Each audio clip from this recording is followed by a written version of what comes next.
و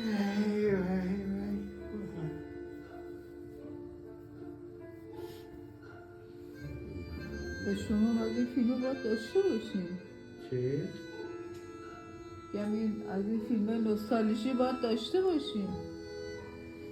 داشتیم، من که دوربین که دستم بود دیگه میشه فیلم 8 میلیمتری، ولی من فیلم میساختم نه مستند. چی کار داری میکنی تو؟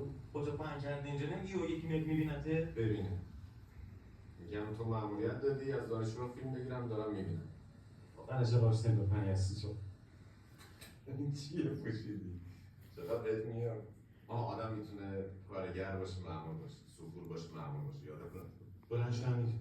بلند شو مأموریت دارم، کار دارم. نگاش کن